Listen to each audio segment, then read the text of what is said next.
Prepare to immerse yourself in a tale that defies reason and reveals the darkest side of human nature. Today we'll traverse the misty Appalachian Mountains to a secluded community where faith and fear have intertwined in disturbing ways. Comment below where you're watching from as we reveal the dark secrets of Reverend Boone together. It was the year 1934. The Great Depression was hitting the United States with devastating force, but in the mountainous regions of West Virginia, life was already hard long before the stock market crash. The communities of the Appalachians lived in almost medieval isolation, cut off from the rest of the world by deep valleys and impassable roads for much of the winter. There, in the folds of the mountain range that runs through the American East, lay a village called Hollow Creek, nestled in McDowell County, where about 200 souls eked out a living mining coal and growing corn on steep terrain. Hollow Creek didn't appear on most official maps. It was one of those places that spring up around a mine, grow haphazardly, and remain invisible to the rest of the nation. The houses were simple wooden structures, many without glass in the windows, heated by wood-burning stoves that filled the frigid air with smoke during the winter months. Life there followed ancient rhythms, dictated by the seasons, the brutal work in the mines, and an intense religiosity that permeated every aspect of the people's existence. It was in this landscape of thick fog and heavy silence that Reverend Boone established his church. He had arrived in the region in the early 1930s, from somewhere in the deep south of Tennessee. No one knew much about his past, but that wasn't unusual in those days. The Appalachians had always been a refuge for those seeking a fresh start away from prying eyes. Boone was a tall, lean man in his 40s, with slicked-back dark hair and piercing grey eyes that seemed to see right through you. His voice possessed a hypnotic quality, capable of making the simplest words sound like ancient prophecies. The Church of Renewal by Fire, as he named it, was not an impressive building. It was a converted wooden shed with rough pews and a pulpit made from coal crates. But what it lacked in structure, Boone made up for in fervor. His sermons lasted hours and ranged from Genesis to Revelation with an intensity that left the faithful exhausted and enraptured. He preached about purification, about the fire that cleanses the soul of impurities, about the necessity of sacrifices to achieve true salvation. At first, the community greeted him with the natural distrust reserved for outsiders. Hollow Creek already had its own religious traditions, a blend of Baptist Protestantism with folk beliefs inherited from the early Scottish and Irish settlers who populated these mountains. But Boone was persuasive. He visited families in their homes, shared the few meals available, and helped with the heavier work. Gradually, he began to gain trust, especially among those who suffered most from the poverty of the Depression. What made Boone particularly appealing was his promise of spiritual and material prosperity. He spoke of an ancient covenant, mentioned in obscure texts he claimed to have studied in southern seminaries. According to him, there were ways to secure divine protection, to ward off disease and famine, but these blessings required absolute commitment. The congregation needed to demonstrate their faith through concrete actions, not just empty prayers. He cited scriptural passages about altars and offerings, interpreting them in ways that left his listeners simultaneously uneasy and fascinated. During the early months of 1934, something began to change in Hollow Creek. Those who attended Boone's church began to behave differently. They became more reserved with neighbors who didn't share their new faith. There were nightly church meetings, about which few spoke openly. Flickering lights could be seen through the cracks in the wooden planks, accompanied by deep-toned chants that echoed through the valley like ancient laments. Martha Hensley, one of the few literate people in the village who kept a diary, wrote in March of that year about her growing concern. She noted that her neighbor, miner Jacob Thurman, had begun attending meetings and would return home with his clothes stained with something she couldn't identify. She also wrote about whispered conversations among women at the local grocery store, about how pets were disappearing with unusual frequency, about how certain members of the congregation seemed tired and frightened, but unable to stop attending services. The winter of that year was particularly harsh. Snow blocked the roads connecting Hollow Creek to neighboring towns for weeks on end. The isolation deepened. Coal mines operated at reduced capacity, and many families faced actual starvation. It was in this context of desperation and forced confinement that Reverend Boone intensified his preaching on the covenant. He spoke increasingly about the need for extreme displays of faith, about how the ancient patriarchs did not hesitate in the face of divine commands, about how true devotion required courage to pass through the valley of the shadow. We can only imagine the mental state of those people, trapped among snow-capped mountains with their pantries empty and their stoves burning down their last logs. Fear is a powerful motivator, and Boone knew exactly how to manipulate it. He promised that those who remained faithful, who fully participated in the covenant, would be spared the worst trials. The others, the doubters, would face dire consequences both in this life and the next. It was in mid-February that the first truly disturbing signs began to emerge. Brace yourself, because what happened in Hollow Creek during that frigid winter of 1934 defies rational explanation. We're about to delve into the darkest details of this case that has lain buried in the McDowell County archives for decades. It was Margaret Cole who first realized something deeply wrong was happening.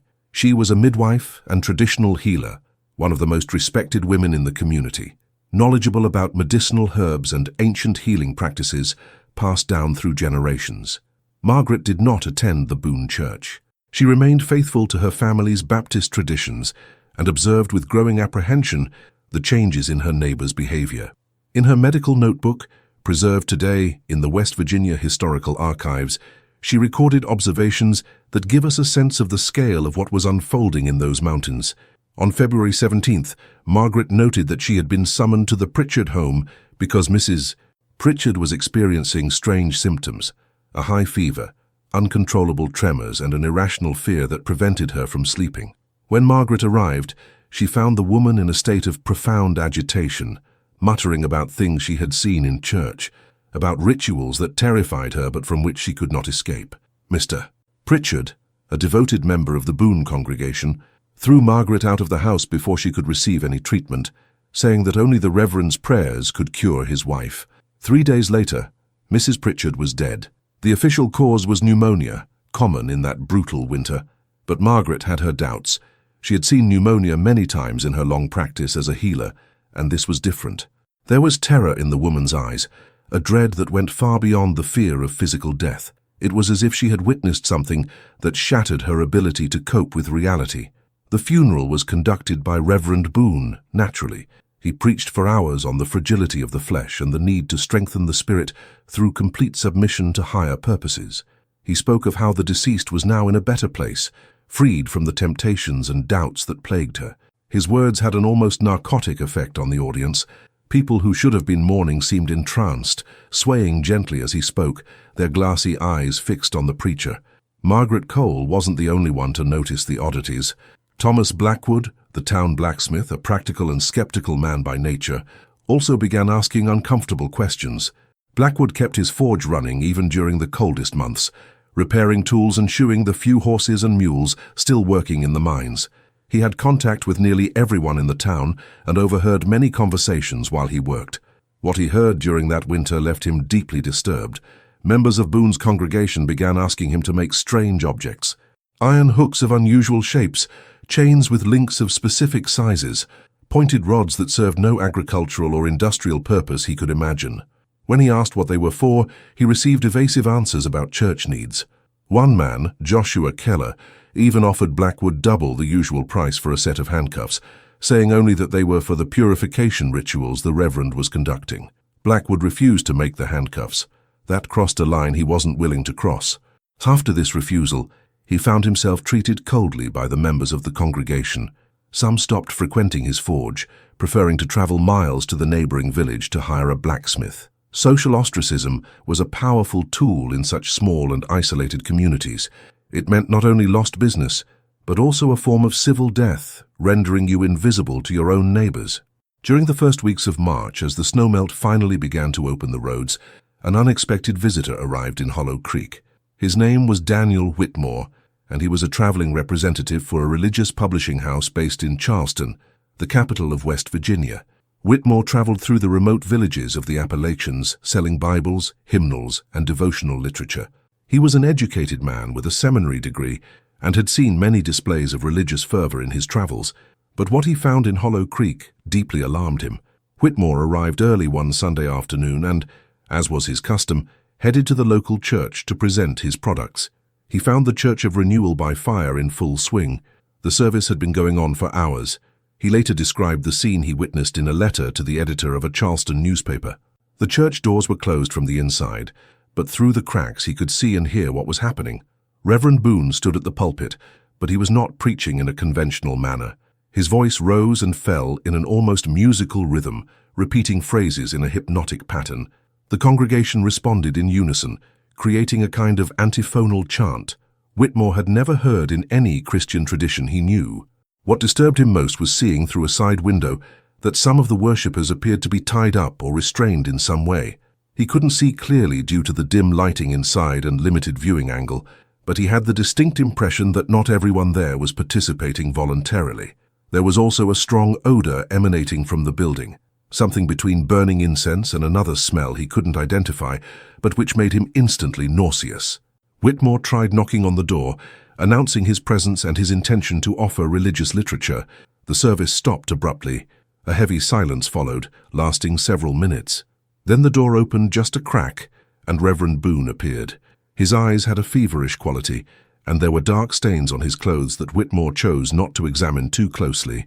Boone said, in a tone that brooked no argument, that the congregation needed no external materials, that they possessed everything they needed for their spiritual journey. Then he closed the door again, and Whitmore heard the sound of a lock being inserted. The visitor stood on the street for a few minutes, undecided about what to do. Finally, he decided to look for lodging and try to better understand what was happening there. That's when he met Margaret Cole, who welcomed him into her home and throughout the night shared her concerns and observations with him. She showed Whitmore her notes, talked about the recent deaths that seemed suspicious to her, the increasingly erratic behavior of Boone's followers, and the rumors of nocturnal rituals involving practices she could hardly imagine. Whitmore stayed in Hollow Creek for 3 days, long enough to realize that the situation was much more serious than he had initially imagined.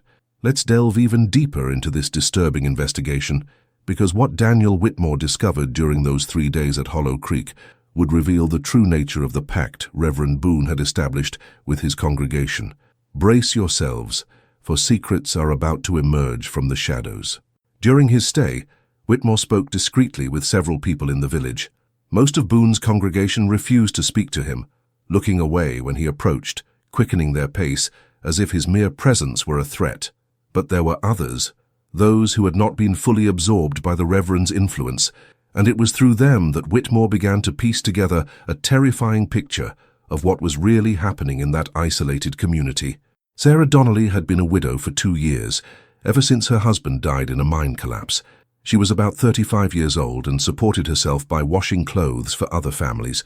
Sarah had briefly attended Boone's church in early 1934, drawn by the promises of spiritual comfort and community, but something she saw during a late-night service in January sent her fleeing in terror, and she has avoided all contact with the Reverend's followers ever since. When Whitmore managed to speak with her privately, Sarah was visibly nervous, constantly glancing over her shoulder as if afraid of being observed. She explained that during that January service, Boone had conducted what he called a commitment ceremony. The most dedicated members of the congregation were called forward, one by one, and took vows that went far beyond the traditional sacraments of Christianity. They swore absolute obedience to the Reverend, promised to keep everything that happened within the church secret, and agreed to participate in purification rituals that Boone described as essential to the salvation of their souls. What frightened Sarah most was the nature of these rituals. Boone spoke of the need to experience suffering to understand redemption, of how physical pain could burn away spiritual impurities. He mentioned practices involving deprivation, confinement, and forms of penance that she found cruel and inhumane. When she expressed discomfort and tried to leave discreetly, she was prevented by other members who blocked the exit. Boone confronted her directly from the pulpit, telling her that those who doubted were instruments of the dark forces and that she needed to undergo the purification process or be expelled from the community. Sarah managed to escape only because she knew a secondary exit at the back of the building, a door that led to the woodshed. She fled through the snow, barefoot, and only stopped running when she reached her home, where she locked herself for 3 days straight. Since then, she lived in constant fear, knowing she had witnessed something she shouldn't have. She begged Whitmore not to reveal that she had spoken to him, fearing reprisals. Thomas Blackwood, the skeptical blacksmith, also shared valuable information with Whitmore. He mentioned that in recent months he had noticed a strange pattern in the church's nightly comings and goings. His forge was located in an elevated position in the village, offering a reasonable view of the main street. On several occasions, he observed groups of people entering the church late at night, long after any reasonable time for a religious service. Even more disturbing, some of these people appeared to be being led or even carried, as if they were not going voluntarily. Blackwood also noticed that certain people simply disappeared from the settlement for days or even weeks, only to reappear later, visibly changed. They appeared exhausted, often with unexplained marks on their arms and necks, and refused to explain where they had been. When asked directly, they gave vague answers about spiritual retreats or periods of fasting and prayer. But there was something in their eyes, a disturbing emptiness that suggested traumatic experiences. Margaret Cole, the healer, revealed even more disturbing details to Whitmore. She had been secretly contacted by 3 different women in the past 2 months, all members of Boone's congregation, all with injuries they refused to fully explain. One had burns on her back that formed strange geometric patterns.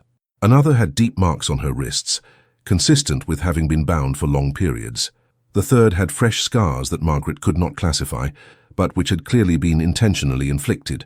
All 3 women asked Margaret to keep their treatments completely secret, saying that if Reverend Boone discovered they had sought outside help, they would be severely punished.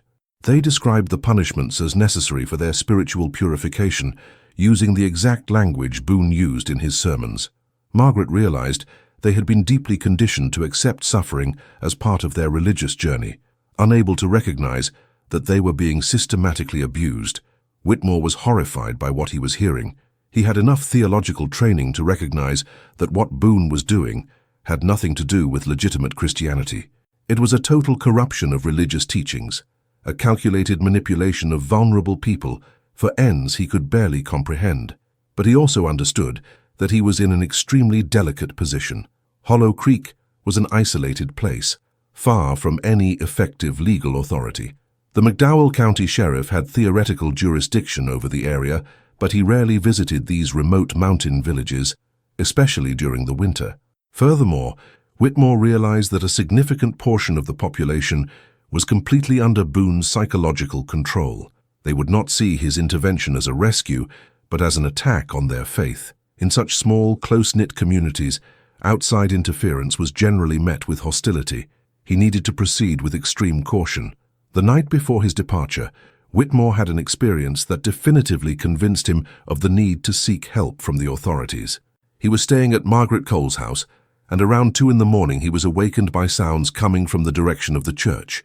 They were chants, but different from any he had heard previously. They had a chilling, almost inhuman quality in their tone and rhythm.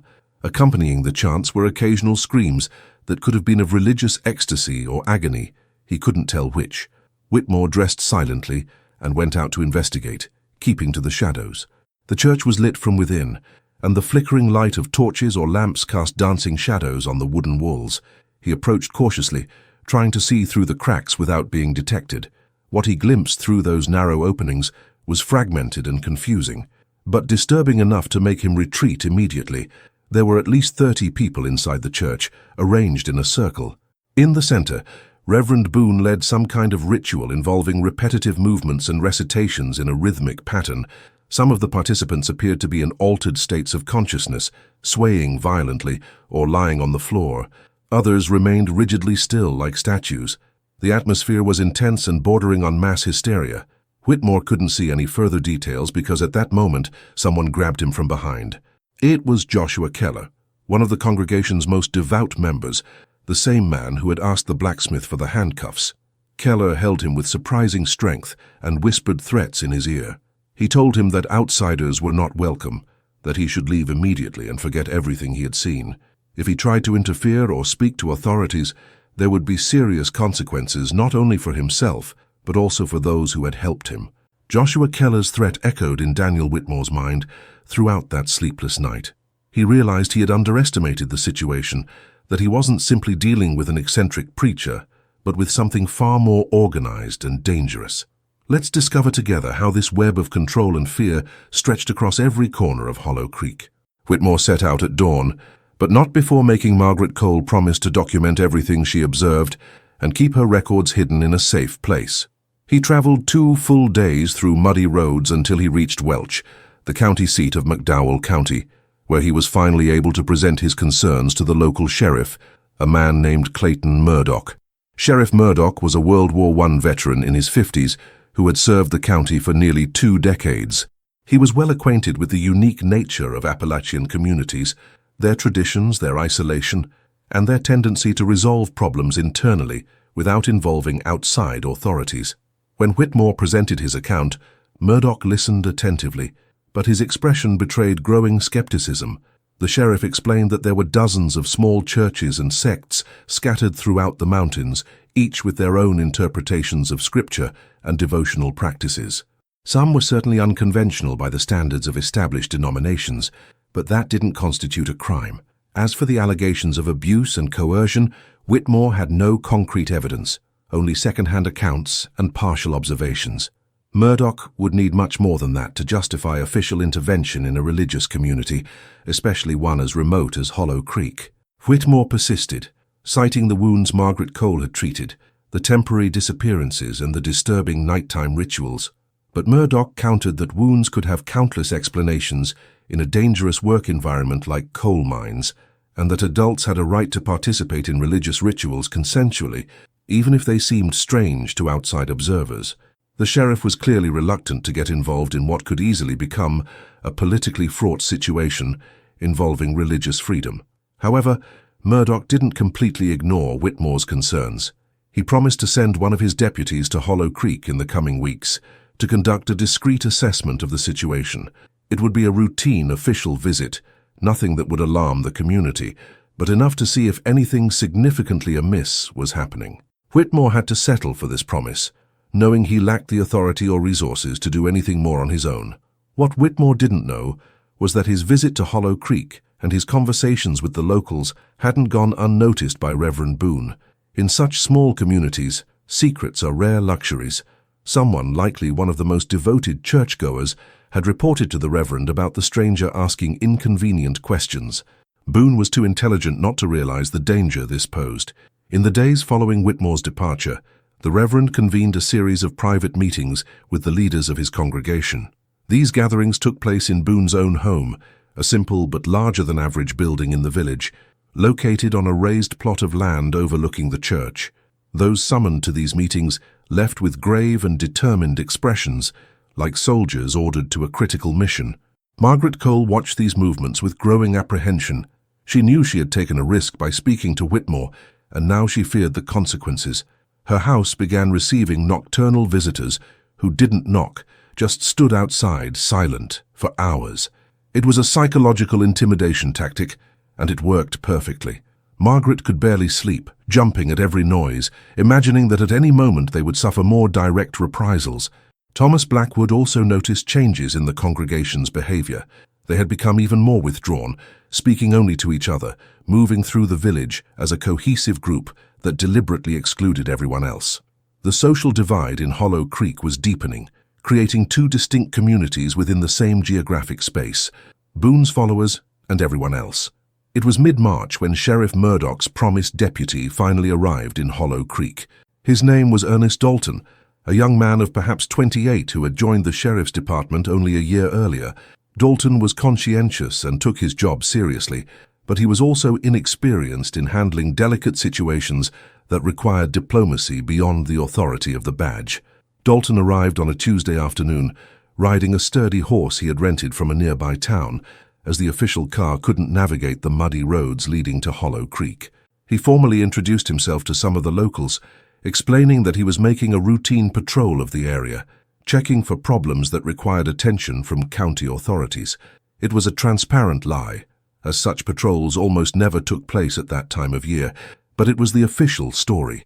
Reverend Boone welcomed the deputy with an exaggerated courtesy that immediately aroused Dalton's suspicions. Boone invited him to dinner, offered him lodging in the rectory, and made a point of introducing him to several members of the congregation. Everyone was extremely cordial, smiling, and eager to demonstrate that Hollow Creek was a peaceful and devoted community.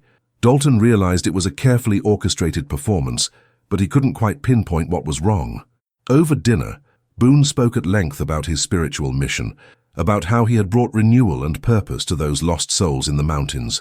He quoted scripture with impressive fluency, interspersing biblical verses with commentary on the hardships of life in Appalachia. He painted a picture of a community united by faith, supporting one another through the trials of the Depression. It was all very compelling, almost inspiring. Dalton tried to ask more direct questions. He asked if anyone had ever been known to be forced to participate in religious activities against their will. Boone responded with measured indignation, saying that true faith could never be forced, that his congregation was made up of adults who freely chose to follow the teachings he offered. He asked about their nightly rituals. Boone explained that they held prayer vigils, a common practice in many Christian traditions, especially during the upcoming Lent. Nothing unusual or suspicious. The deputy spent the night in the rectory, in a small but clean room upstairs. He planned to stay 2 more days, talking to other residents, trying to understand if Whitmore's concerns were well-founded. But something happened that night that completely changed his perspective on the situation in Hollow Creek. Around 3 in the morning, Dalton was awakened by muffled sounds coming from somewhere below his room. They were voices, several of them, speaking in low but urgent tones. He got up quietly and pressed his ear against the hardwood floor, trying to catch what was being said.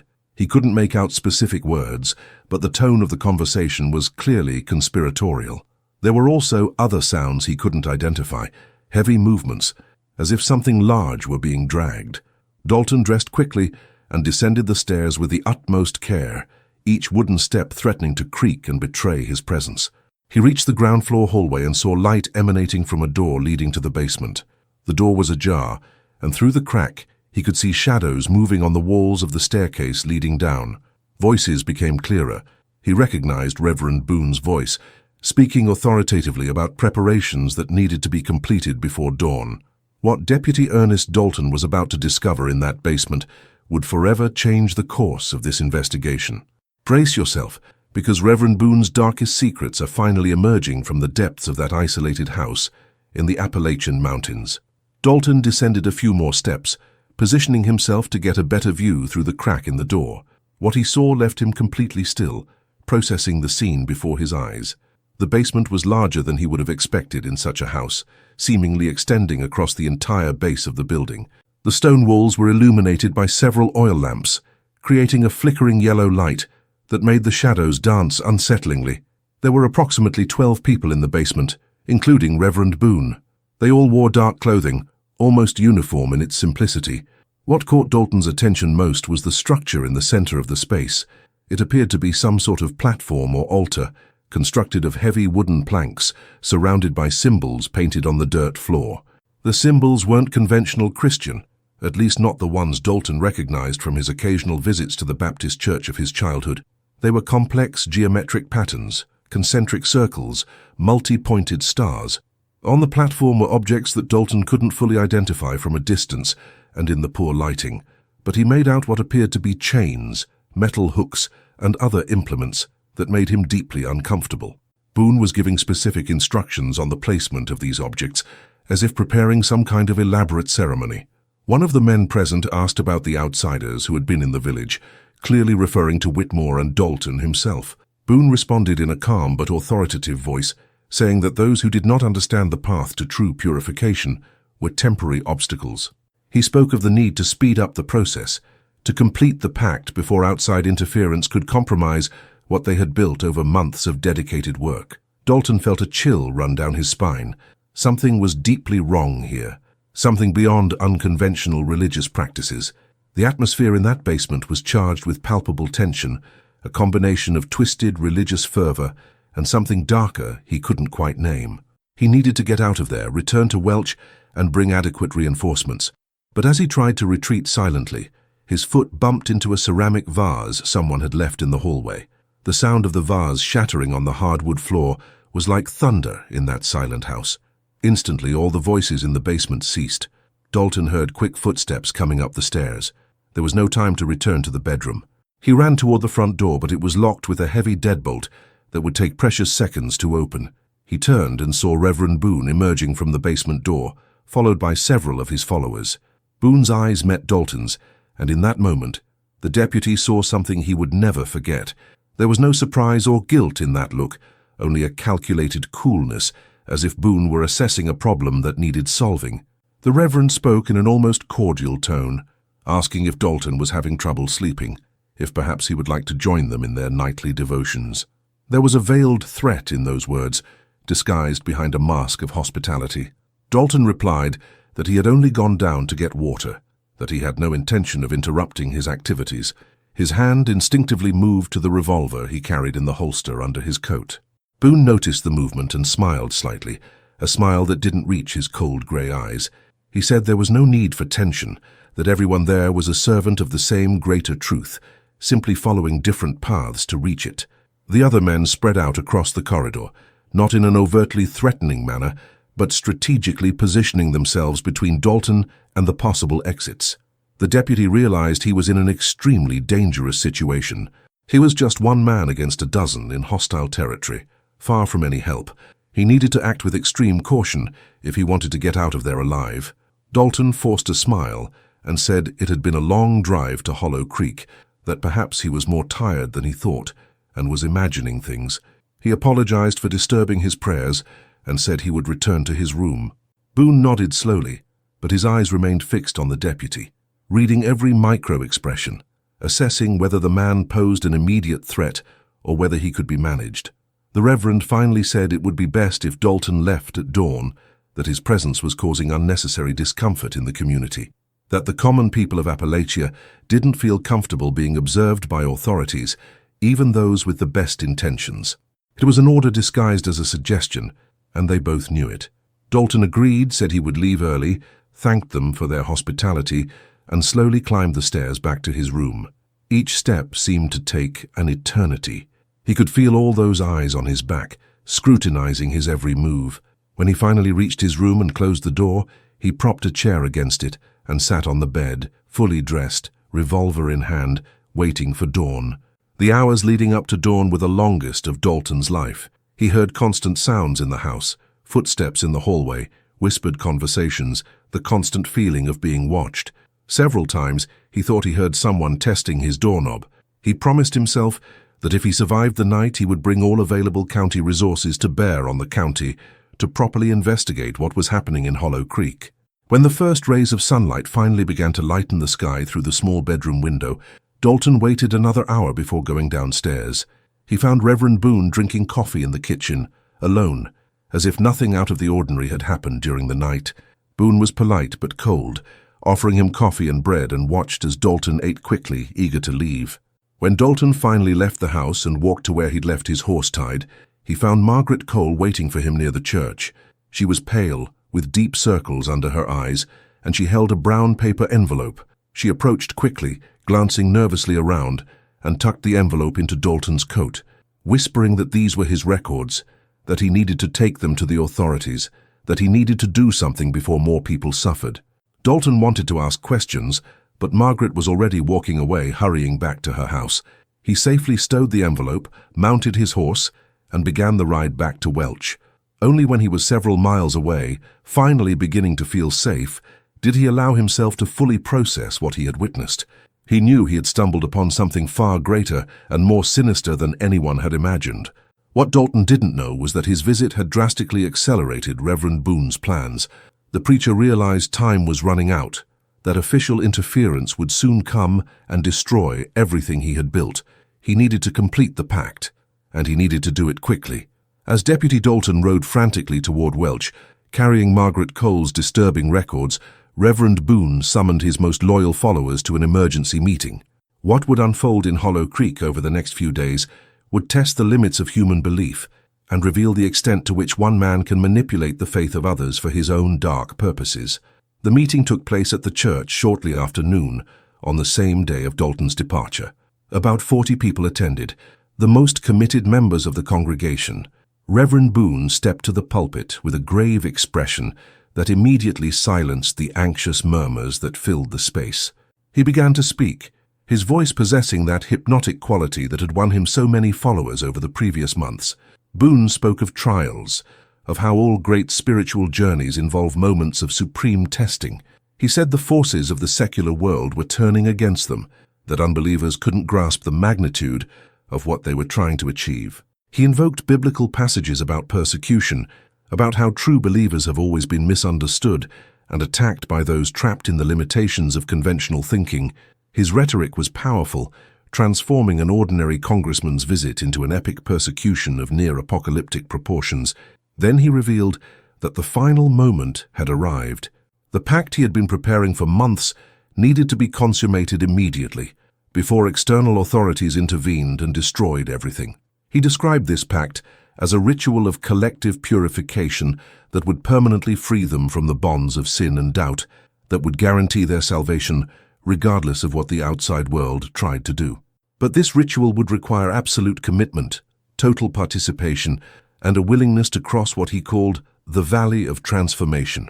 The congregation listened in tense silence. Some faces showed unquestionable fervor, others revealed barely concealed fear, but all remained, whether out of genuine belief, fear of the consequences of refusing, or the social pressure of a community where desertion meant complete ostracism. Boone announced that the ritual would take place that very night, that everyone should return to the church at darkness, and that they should not speak of it to anyone outside the congregation. Meanwhile, in Welch, Deputy Dalton arrived at Sheriff Murdoch's office with Margaret Cole's envelope and an urgent account of what he had witnessed. Murdoch opened the envelope and began reading the healer's meticulous records. There were detailed descriptions of treated injuries, specific dates, names of people who had secretly sought medical help. There were also notes on observed behaviors, changes in the town's social dynamics, and troubling speculations about what might be happening in Boone's nightly rituals. The sheriff was silent for several minutes after finishing his reading. He had underestimated the situation, dismissing Whitmore's initial concerns as the paranoia of an outsider who didn't understand the peculiarities of Appalachian culture.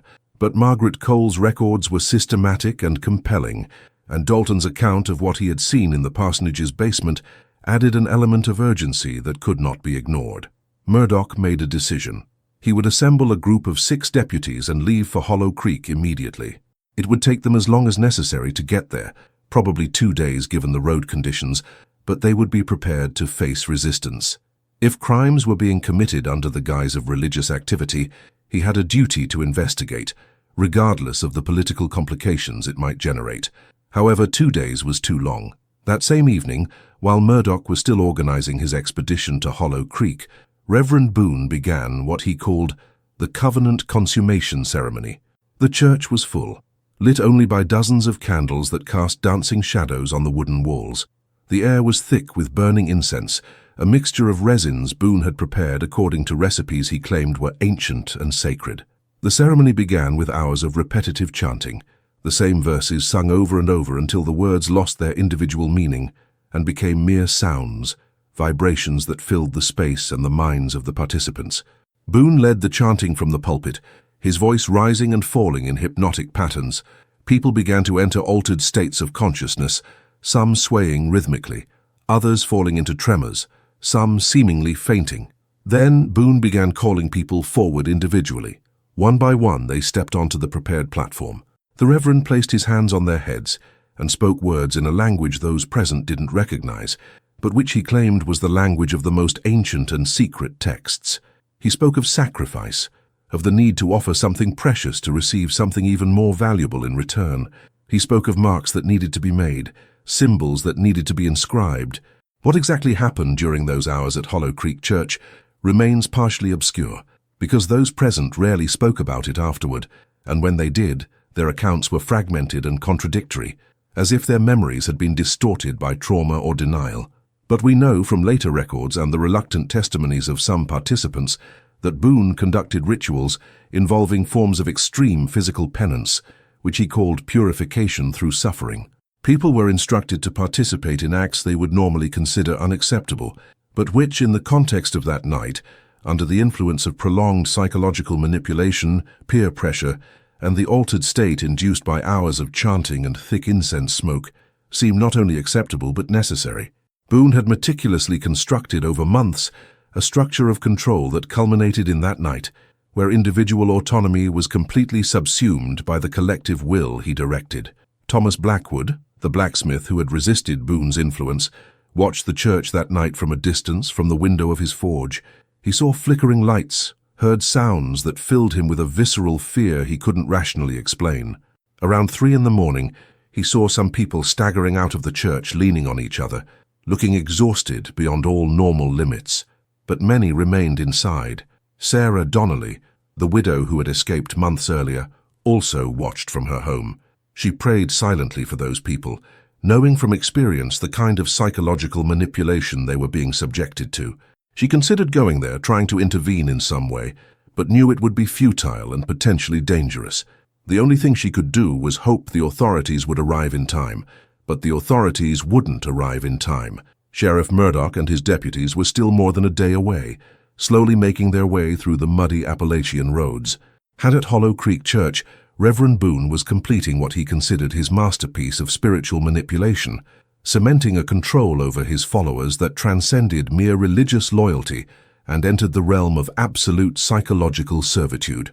When the sun finally began to rise that March morning, the church was silent. The candles had burned out, leaving only trails of melted wax. The incense had dissipated, but its sickly sweet scent still lingered in the air.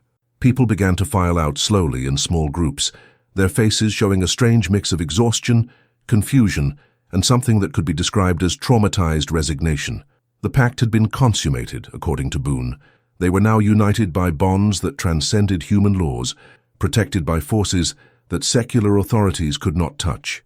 But the price of this protection was written in the empty eyes of those who emerged from the church that morning, carrying secrets that many would never be able to fully articulate, even to themselves. The days following that disturbing ceremony brought a palpable change to Hollow Creek. The village seemed to have fallen into an unnatural silence, as if the land itself were holding its breath, waiting for something inevitable. We will now explore how this silence would finally be broken by the arrival of the authorities. Margaret Cole observed the behavior of the ceremony's participants with growing alarm. Many remained secluded in their homes, avoiding contact even with neighbors. Those who did emerge moved like automatons, going about their daily tasks with mechanical movements, their eyes fixed on some distant point only they could see. She tried approaching some of the women she knew, offering help, but was met with impenetrable silences or abrupt denials that anything was wrong. Most disturbingly, several people had simply not been seen since that night. Margaret counted at least 8 individuals who seemed to have completely disappeared. Their homes were empty, their routines disrupted. When she discreetly asked members of the congregation about these people, she received vague answers about spiritual retreats or trips to visit distant relatives. But there was something in the eyes of those who answered, a flicker of quickly suppressed fear that suggested the truth was much darker. Thomas Blackwood also noticed the disappearances. He kept careful mental records of who he saw and when, a habit developed over years of observing the constant flux of life in a small town.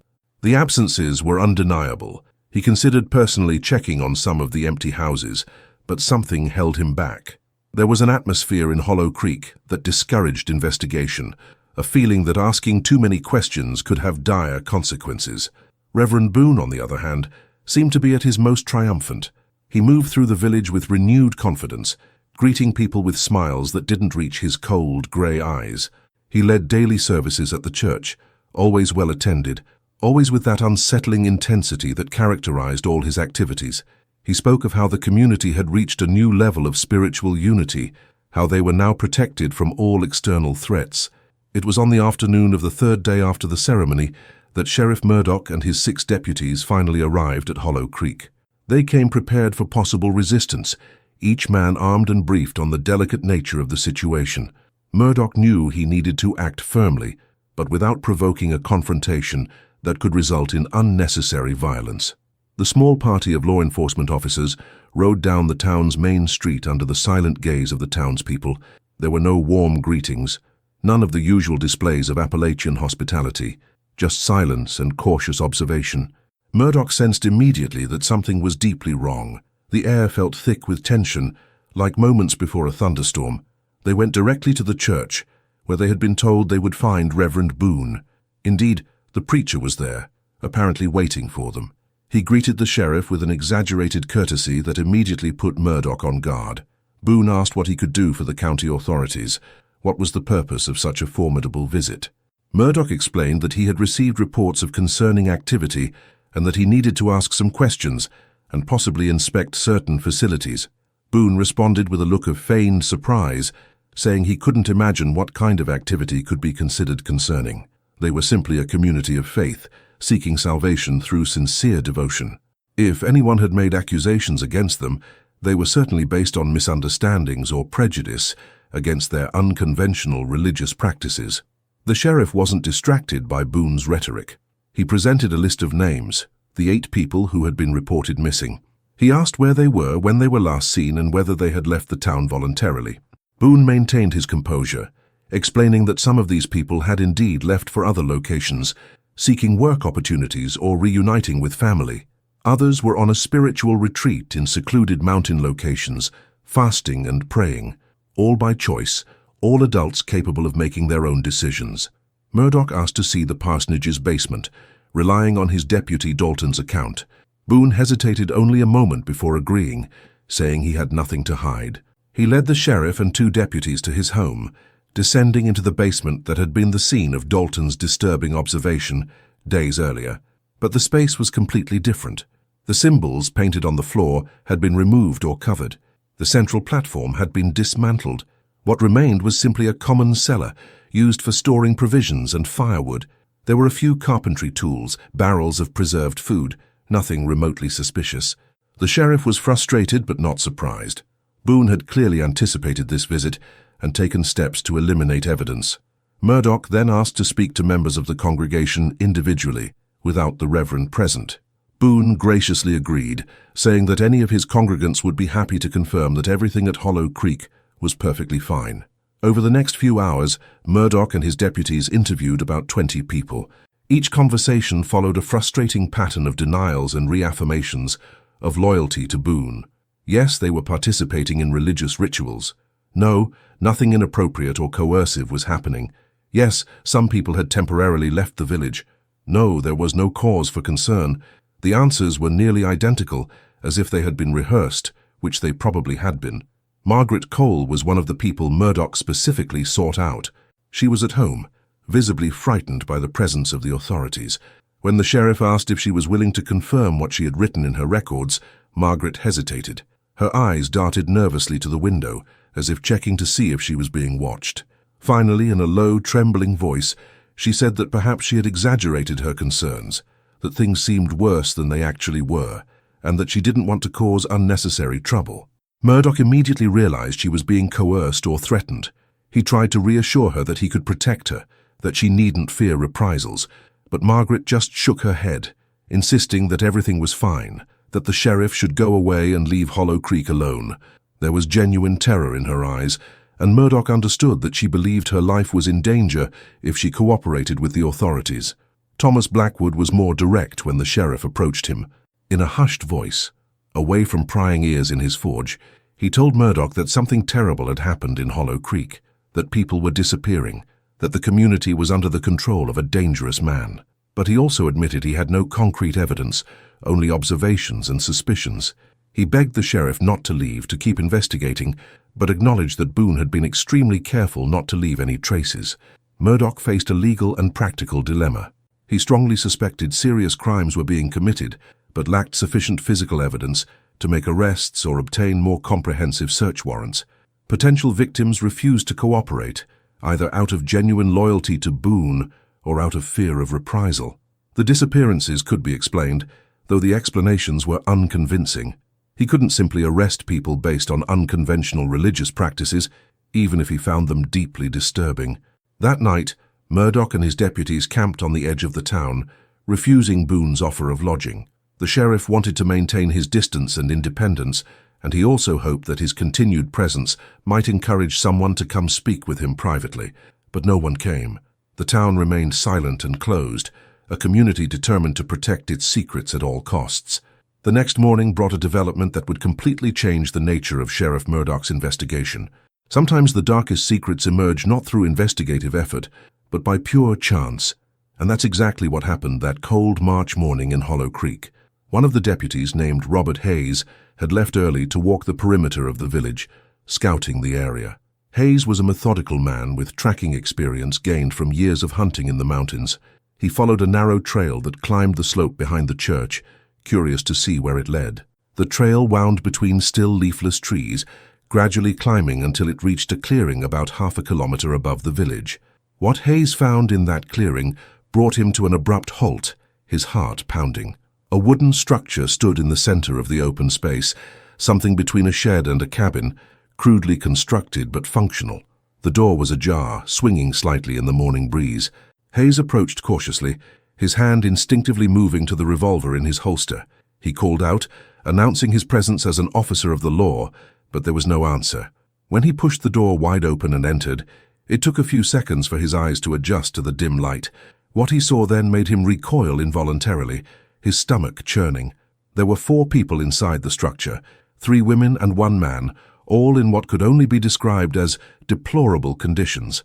They were emaciated, obviously malnourished, their clothes torn and dirty. 2 of them were chained to wooden beams, unable to move more than a few feet. The other 2, though not chained, appeared so weak they could barely stand. Hayes immediately identified 2 of the people on the missing persons list the sheriff had presented to Boone. They were Jacob Thurman, the miner Margaret Cole had mentioned in her records, and a woman named Ruth Patterson, who had been reported as having left to visit relatives. Both looked at Hayes with a mixture of desperate hope and fear, as if they couldn't believe someone had finally found them. The deputy acted quickly. He removed the chains using tools he found in the shed, offered water from his canteen, and tried to calm the terrified people. Then he rushed back to the camp to fetch Sheriff Murdoch and reinforcements. The discovery completely transformed the situation. This was no longer a case of questionable religious practices or psychological manipulation. This was unlawful imprisonment, possibly kidnapping, certainly serious abuse. Murdoch arrived at the clearing with all his deputies in less than 20 minutes. He surveyed the scene with a mixture of horror and cold rage. These people had been held there against their will, in inhumane conditions, likely since the night of the ceremony 3 days earlier. But why? What did Boone intend to do with them? And were there other prisoners in similar conditions? Jacob Thurman, despite his weakened condition, managed to speak. His voice was hoarse, broken by days without adequate water, but his words were clear enough. He recounted that during the ceremony, some members of the congregation had been separated from the others. Boone had identified them as those who still harbored doubts, whose souls needed further purification before they could truly enter into the covenant. They were taken to that mountain structure, where they were to remain in fasting and forced prayer until their resistance was completely broken. Ruth Patterson added even more disturbing details. She said Boone visited the structure daily, conducting sessions he called spiritual exorcisms. These sessions involved hours of intense preaching, sleep deprivation, and forms of psychological coercion she could barely describe. The goal, according to Boone, was to completely purge them of any independent will, transforming them into pure vessels for the divine truth that only he could convey. Murdoch ordered 2 of his deputies to immediately transport the 4 survivors out of the village to the nearest hospital in Welch. They needed urgent medical attention and protection from possible reprisals. So, with the remaining 4 deputies, the sheriff marched back to Hollow Creek, straight to the church where he knew he would find Boone. The Reverend was leading a morning service when Murdoch and his men entered. The congregation turned to look at the officers, and a tense silence filled the room. Boone interrupted his sermon, slowly descending from the pulpit with an expression that attempted to convey innocent confusion but failed to completely conceal a flicker of concern. Murdoch wasted no time with foreplay. He loudly declared that Elias Boone was under arrest on charges of unlawful imprisonment, kidnapping, and abuse. He had the right to remain silent, but anything he said could be used against him in court. Deputies moved to handcuff the Reverend, but before they could reach him, something unexpected happened. Several men from the congregation stood up simultaneously, blocking the path between the officers and Boone.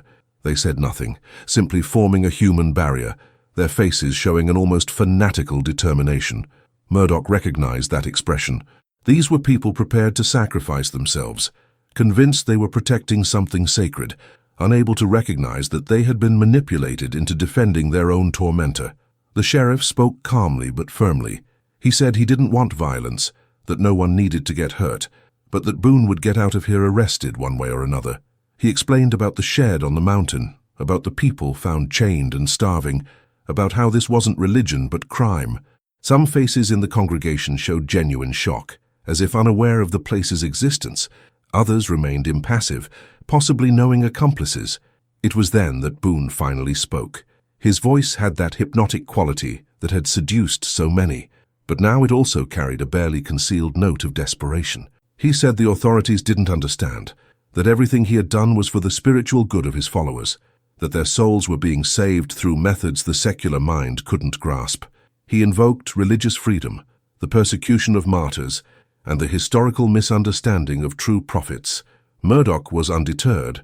He had seen many things during his years as sheriff, had dealt with all manner of criminals, but rarely had he encountered someone so utterly convinced of their own righteousness while committing such clearly harmful acts. Boone wasn't just a conscious manipulator. On some disturbing level, he truly believed he was doing God's work, that his cruel methods were justified by higher spiritual goals. The standoff lasted several tense minutes. Then, unexpectedly, a voice rose from the congregation. She was an older woman, someone Murdoch recognized from an interview the day before. She said in a shaky but clear voice that she was tired, that she could no longer live with the weight of what she had witnessed and participated in. She urged the others to let the authorities do their job, that perhaps everyone needed to wake up from the collective trance they had fallen into. His courage broke the spell. Slowly, some of the men blocking the way began to move away. Not all, but enough to create an opening. The deputies moved quickly, capturing Boone before he could react or flee. The Reverend didn't resist physically, but he continued speaking, his voice now rising in volume and intensity, quoting scripture, making prophecies about what would happen to those who betrayed him, promising that the truth would eventually be revealed and he would be vindicated. As deputies escorted Boone from the church, Murdoch turned to the congregation. He said he knew many of them were victims, that they had been manipulated and psychologically abused, and that they would not be prosecuted unless evidence of willing participation in serious crimes was found. He encouraged anyone with information about other locations where prisoners might be held to come forward immediately. Reverend Boone's arrest unleashed a wave of revelations that would forever transform the small community of Hollow Creek. In the following days, as the preacher's psychological control began to dissolve, more and more people found the courage to speak out about what they had witnessed and experienced. What emerged was a disturbing picture of systematic manipulation that had begun long before anyone imagined. Margaret Cole was one of the first to come forward voluntarily to Sheriff Murdoch after Boone's arrest. With the Reverend detained and unable to exert his intimidating influence, she finally felt safe enough to reveal everything she had documented. She brought not only her medical records, but also a personal journal in which she had recorded observations she had deemed too dangerous to include in her official notes. In this journal, she described in detail how Boone had gradually escalated his control techniques over the course of more than a year. According to Margaret, the Reverend hadn't arrived at Hollow Creek with obvious malevolent intentions. For the first few months, he seemed simply a fervent preacher, perhaps unconventional, but seemingly sincere in his desire to bring spiritual comfort to a suffering community. Only gradually did his methods become more questionable. He began by identifying the most vulnerable members of the congregation, those devastated by poverty, the loss of loved ones, and the despair of the depression. These people became his inner circle, the first to be fully absorbed by his influence. Thomas Blackwood also shared crucial information. He revealed that he had saved some of the strange metal objects that members of the congregation had ordered before he refused to continue making them. These objects were handed over to Murdoch as evidence. The blacksmith also admitted that he knew of at least 2 other locations in the mountains where structures similar to the discovered shed had been built. He had seen groups of men from the congregation hauling building materials up the trails on several occasions during the previous autumn. With this information, Murdoch organized an immediate search. Over the next 3 days, his deputies, now reinforced by additional officers from other counties, scoured the mountains surrounding Hollow Creek. They found the 2 additional structures Blackwood had mentioned. One was empty, but showed clear signs of recent use. The other contained 3 more people, in similar conditions to the first prisoners found. All were rescued and taken to medical care. As more details emerged, the true extent of Boone's operation became apparent. He had constructed an elaborate system of control that operated on multiple layers. At the top were the true believers, those completely convinced that Boone was a genuine prophet and that his methods, however harsh, were necessary for salvation. In the middle were those who harbored doubts, but were kept in line through social pressure, fear of ostracism, and occasionally more direct threats.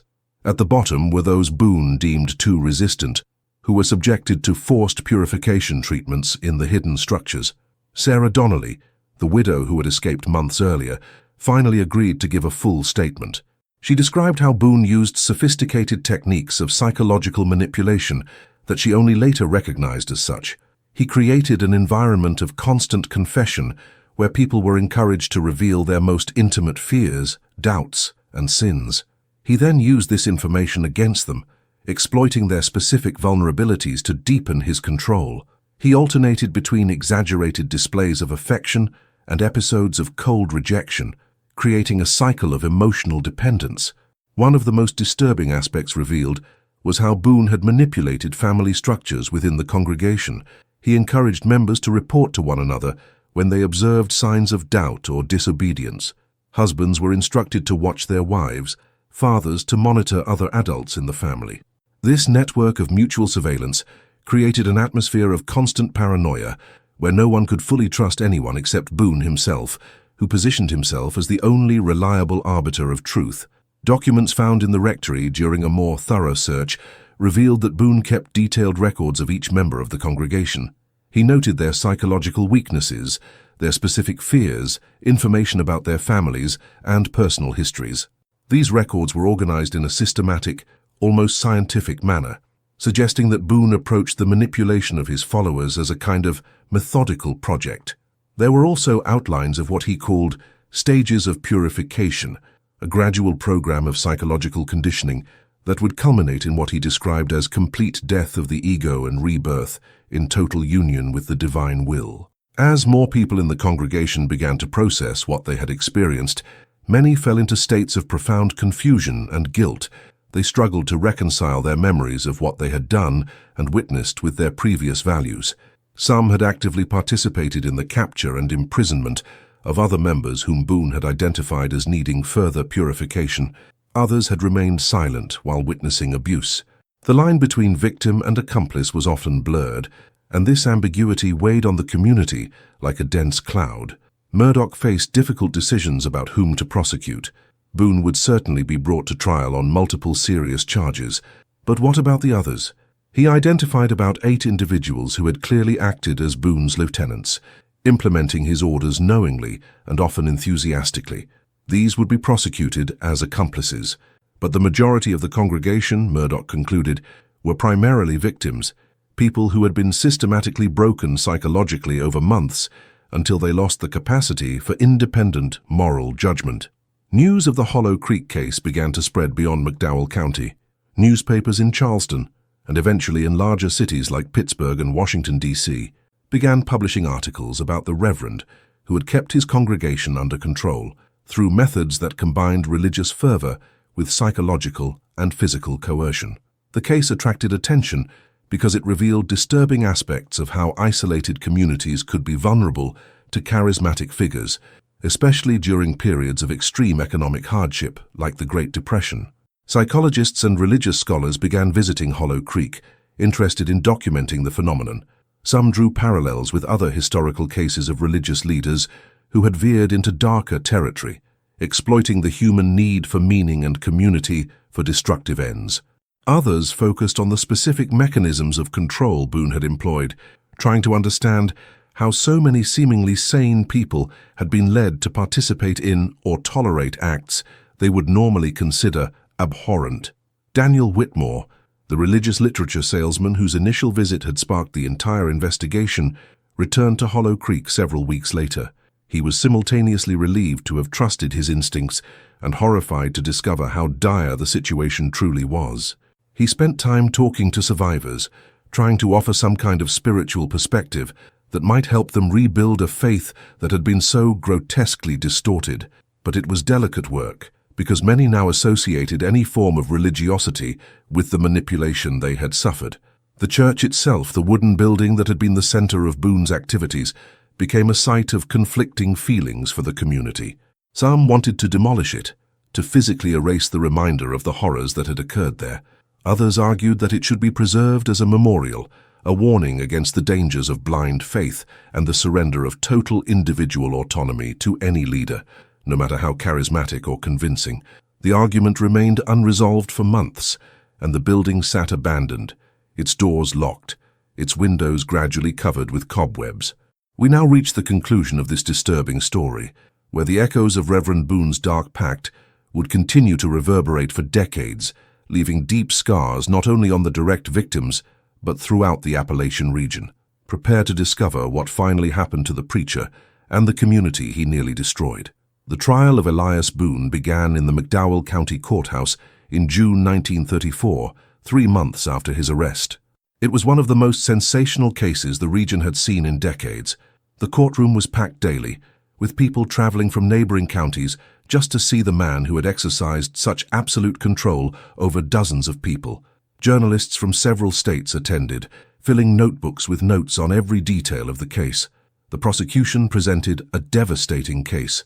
Witness after witness took the stand to recount experiences of manipulation, coercion, and imprisonment. Survivors rescued from the mountain structures described weeks of deliberate deprivation, confinement in chains, and prolonged sessions of forced indoctrination. Doctors testified about the physical condition of these victims when they were found, detailing severe malnutrition, dehydration, and profound psychological trauma. Margaret Cole presented her meticulous records, demonstrating a consistent pattern of unexplained injuries and alarming behavioral changes over the course of months. Boone's defense tried to argue that everything had been consensual, that adults had the right to choose extreme religious practices if they so desired, that the charges were based on misunderstandings of legitimate spiritual rituals. But this argument fell apart in the face of evidence of physical imprisonment, the chains and handcuffs found in the structures, and the testimony of people who had clearly tried to leave the congregation and were prevented through threats and coercion. Boone himself presented a complex figure during the trial. He never showed genuine remorse, maintaining to the end that his actions had been motivated by spiritual imperative. In his testimony, which lasted 2 full days, he spoke at length about visions he claimed to have received, about divine commands he could not ignore, about the necessity of extreme methods to save souls in an age of moral decay. His rhetoric remained hypnotic, his conviction seemingly unshakable. Some observers in the courtroom grew visibly uncomfortable, as if even in this adverse context, Boone still exerted some kind of dangerous magnetism. Psychiatrists called by both the prosecution and the defense examined Boone extensively. Their conclusions were disturbingly ambiguous.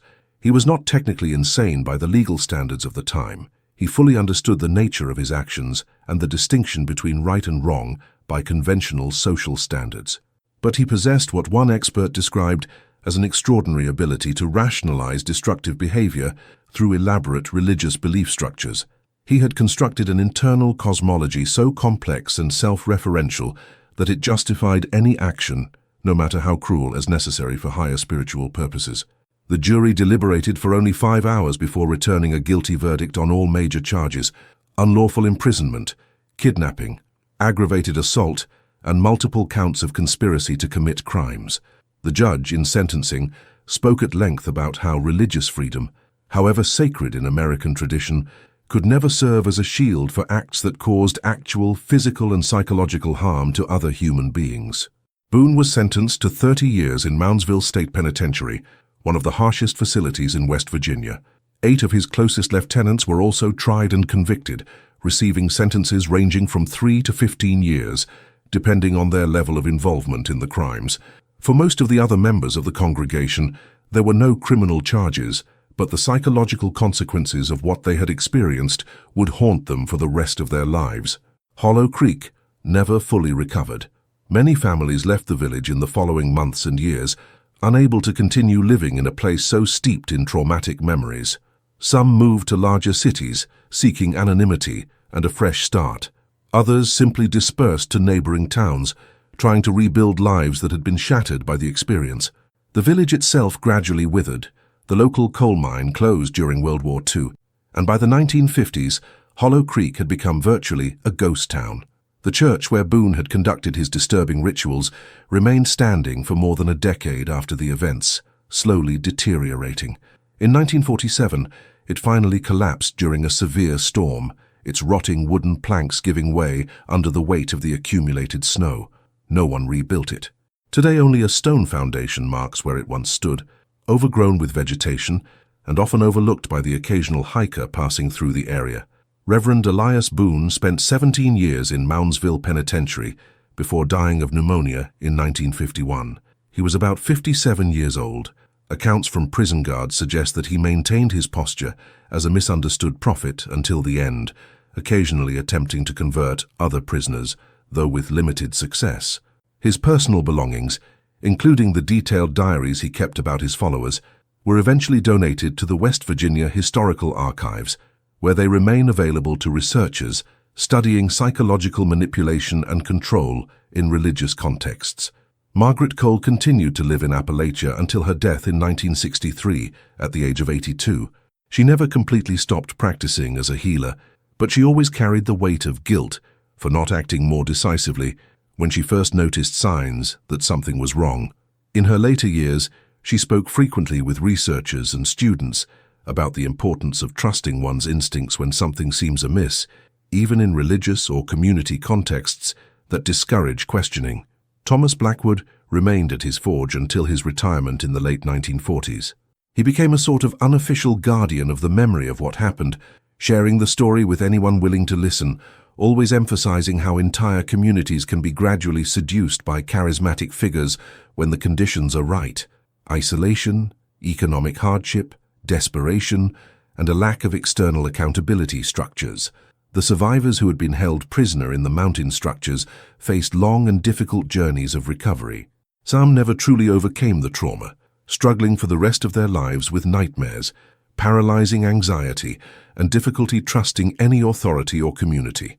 Others, slowly and with much support, managed to rebuild some semblance of a normal life, though they always bore the invisible scars of those terrible months.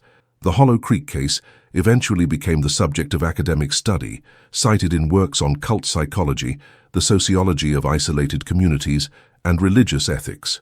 It serves as a grim reminder of how the human need for meaning, community, and transcendence can be exploited by those without moral scruples. It demonstrates how practices that begin as legitimate spiritual pursuits can, under certain conditions and leadership, veer into dangerous territory where individual autonomy is completely subsumed by a collective will directed by a single individual.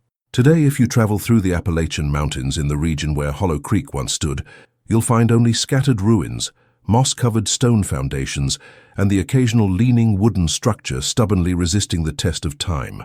The forests have reclaimed the land. The trails have disappeared beneath layers of leaves accumulated over decades. But the archives remain. The court documents can still be consulted, and the few surviving photographs of those people look back at us through time, reminding us of a history the region chose to forget, but should never be completely erased. We conclude this disturbing investigation into Reverend Boone's Pact, a story that reveals dark aspects of human nature, both our capacity for manipulation and cruelty, and our vulnerability to promises of salvation in desperate times. May it serve as a warning about the dangers of surrendering our autonomy to any leader who demands absolute obedience, no matter how sacred their stated purposes. If this story touched you in any way, if it sparked reflections on faith, community, and the limits of what's acceptable even in the name of religion, leave your opinion in the comments. Subscribe to the channel for more disturbing and dark stories that explore the forgotten corners of American history. Turn on the bell to be notified when we publish new cases that challenge our understanding of human nature, and share this video with those who enjoy in-depth investigations into the most disturbing mysteries of the past.